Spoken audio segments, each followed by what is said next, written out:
Hi, I'm Ferenc Kraus and pleased to share with you what drives and inspires us in our work day by day.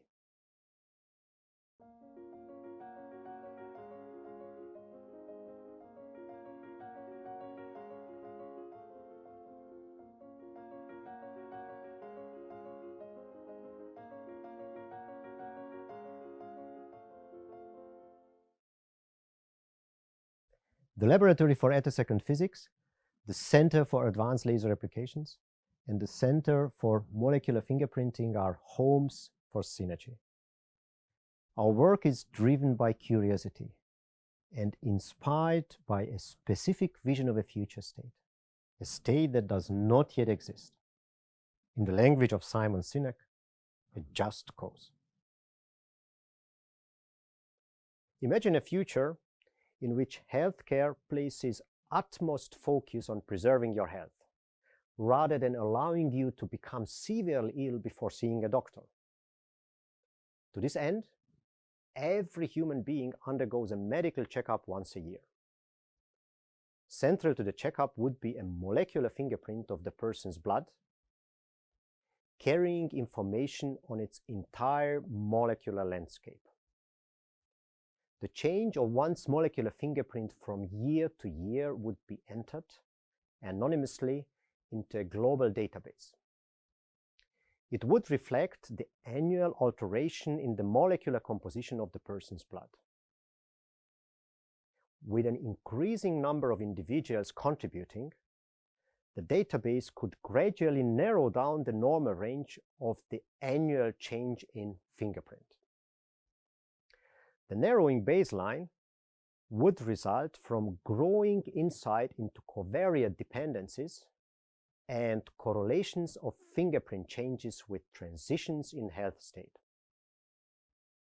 The healthy condition could therefore be defined with an improving precision. This in turn would allow ever finer deviations from the steady-state healthy condition to be detected as precursors of abnormalities. Such early alerts may allow preserving health in the best possible way. Cost-effective, high-throughput fingerprinting could lay the foundation for health monitoring programs by permitting the detection of a variety of conditions far more systematically and at an earlier stage than is possible today. The ever-increasing database, along with machine learning algorithms, would steadily improve our ability to correlate deviations from the baseline with specific changes in health, allowing physicians to spot disease onset at ever earlier stages.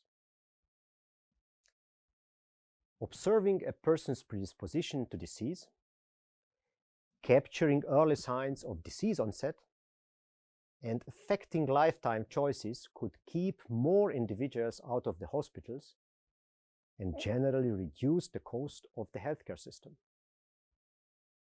The savings could be invested in building a worldwide network for health monitoring to preserve the health of every human being in the best possible way. In contrast to even most ambitious goals, the cause I outlined here could be ultimately unachievable.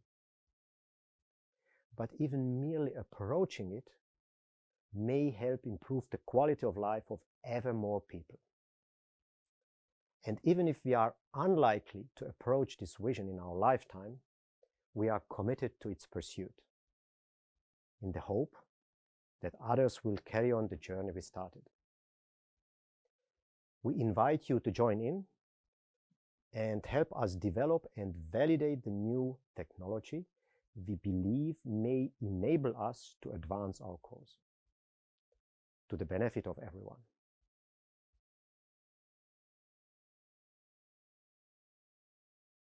Whether there is a way to make this happen, we don't know.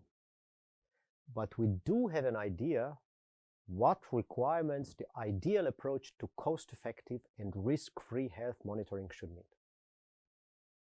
First of all, it should be able to access and quantitatively probe all types of molecules of blood and or other biofluids, and should be sensitive to changes in both molecular concentrations and molecular structures, which we briefly refer to as change in molecular composition. It should do so without modification of the native sample to avoid any loss of information about the molecular makeup and minimize costs as well as analytical error. Last but not least, the ideal approach to health monitoring should also be able to sense correlations between small changes in concentrations and structures, because concerted patterns of up and down regulation of molecules may be among the most specific precursors of abnormalities. None of the existing omics approaches meet these requirements. They can only be met by the generation and detection of molecular signals sensitive to atomic composition and structure and originating directly from the native sample at once within a single measurement. In complex, disordered samples, the atomic composition and structure of molecules can be most efficiently probed by the periodic motion of nuclei and electrons within the molecules. These motions radiate light waves at characteristic frequencies. Their electric fields thus carry information specific to the molecules sending them out. The sum of all molecular fields constitutes a fingerprint that reflects the molecular composition of the sample. We call it the electric field molecular fingerprint. Any change in molecular composition also implies a change in this fingerprint signal. Attosecond technology now allows the generation and subsequent capturing of these signals in an isolated fashion. This offers the potential for a sensitivity that can ultimately approach limits dictated by the laws of nature. Once this potential can be exploited, electric field molecular fingerprints will provide information about previously immeasurably small changes in molecular composition. In order to advance our cause, we aim to maximize the information carried by electric field molecular fingerprints and seek ways to minimize biological noise in order to prove the utility of molecular fingerprinting for health monitoring and disease detection.